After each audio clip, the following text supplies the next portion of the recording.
Assalamualaikum warahmatullahi wabarakatuh. Halo guys, aku Gia Revalia Subianto dengan NPM 24106310201110. Aku di sini mau membuat video untuk memenuhi salah satu tugas ujian tengah semester Fakultas Ekonomi Bisnis Unsika 2025 semester genap tahun ajaran 2024-2025 mata kuliah agama prodi manajemen semester 2 di kelas international class.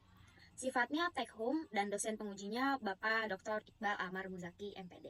Jadi di video pembahasan aku kali ini aku bakal bahas gimana sih nilai-nilai di agama Islam kayak iman, Islam, ihsan, akhlak sampai ijtihad bisa banget diintegrasikan dalam dunia manajemen modern. Gak cuma sekedar teori tapi juga aplikatif dan pastinya dari sumber-sumber terpercaya. So stay tune guys.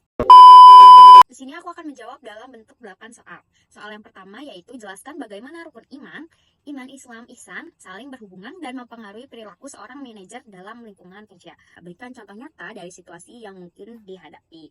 Nah, pertama kita bahas dulu nih, gimana sih iman, Islam, dan ihsan saling berkaitan dalam membentuk perilaku seorang manajer.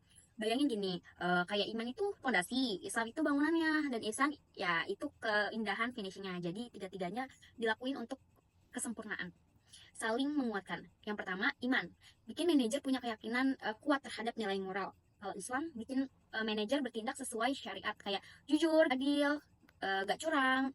Nah, kalau ihsan, ini bikin manajer kerja totalitas karena merasa diawasi sama Allah. Contohnya, seorang manajer muslim yang menolak suap, ngatur timnya secara adil, dan tetap maksimal kerja walau bos lagi cuti. Solid banget kan? Nah, nomor 2 soalnya, jelaskan doktrin kepercayaan dalam Islam. Apa implikasi terhadap interaksi antaragama dalam konteks manajemen. Oke, next, Islam itu bukan cuma soal hubungan kita sama Allah, tapi juga hubungan kita dengan sesama manusia, guys. Doktrin Islam ini ngajarin tauhid, keadilan, dan rahmah, kasih sayang. Nah, dalam konteks manajemen, ini bikin kita ngehargain semua orang terlepas dari agama mereka.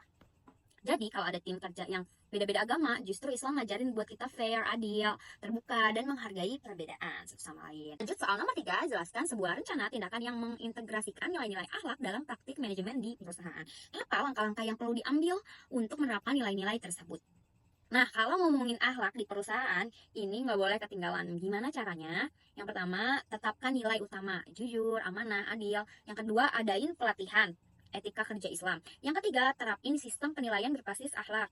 Yang keempat, pemimpin harus menjadi role model atau contoh. Yang kelima, evaluasi dan improvement. Evaluasi penting ya guys. Nah, praktiskan etika kerja Islam tuh bukan teori doang, tapi bisa banget dipraktikin guys. Lanjut soal nomor 4, jelaskan contoh situasi di mana birrul walidain berbakti kepada orang tua dapat diterapkan dalam konteks profesional. Bagaimana hal ini dapat mempengaruhi hubungan kerja dan budaya organisasi. Siapa bilang birrul walidain cuma di rumah? Contohnya perusahaan nih kasih cuti buat karyawan yang harus rawat orang tuanya yang sakit guys. Itu bukti bahwa nilai Islam bisa membentuk kebijakan perusahaan yang lebih manusiawi.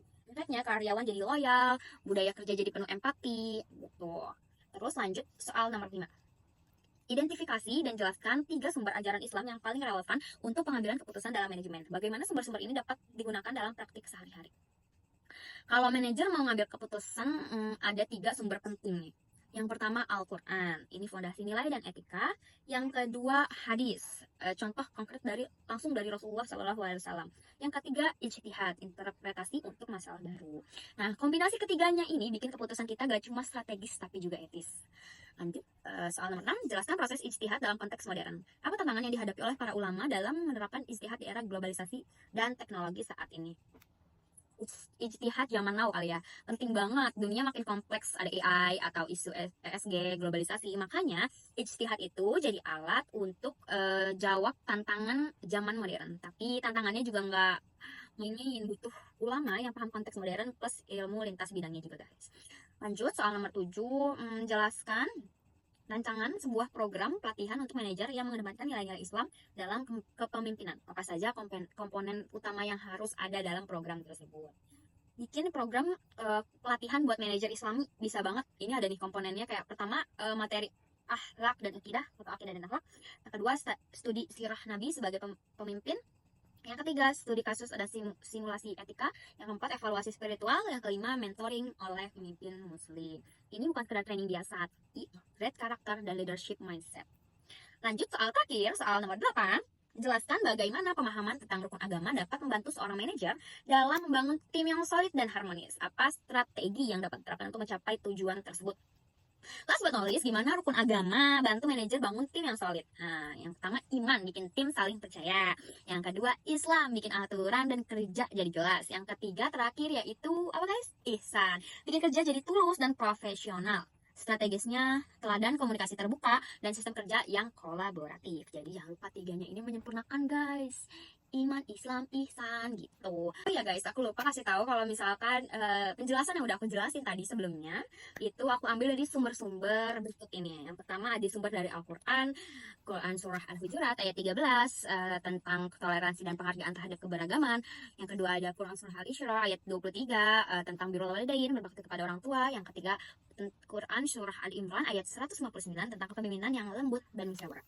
Selain dari Al-Quran, aku juga ambil dari sumber hadis tentang ihsan atau sahih Muslim. Itu tentang konsep kerja dengan penuh kesadaran dan pengawasan Allah. Aku juga ambil dari hadis riwayat Muslim.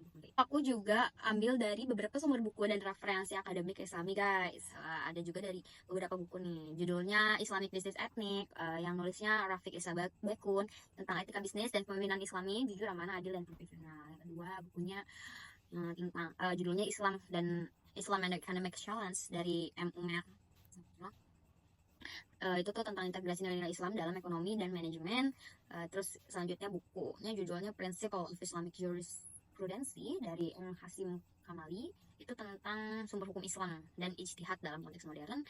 Lanjut dari judulnya Syariah Law and Introduction dari M. Hasim Kamali lagi. Pemahaman syariah dan tantangannya di dunia kontemporer. Lanjut dari Fikih Al-Awlawiyat, Fikih Prioritas, itu dari Yusuf Rafal Nadawi. Itu tentang menentukan prioritas hukum Islam di era modern. Lanjut judulnya ada Leadership and Islamic Perspective, itu dari Bacon dan Badawi. Tentang panduan kepemimpinan Islami berdasarkan sirah Nabi.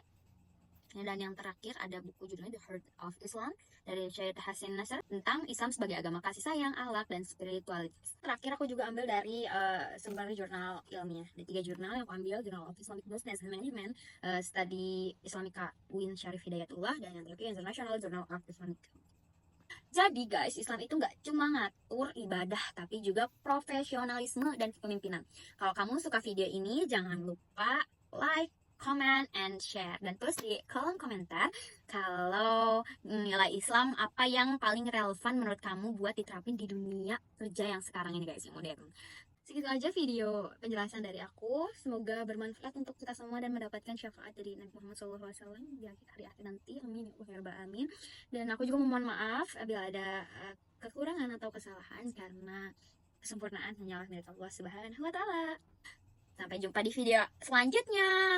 Bye bye guys. Wassalamualaikum warahmatullahi wabarakatuh.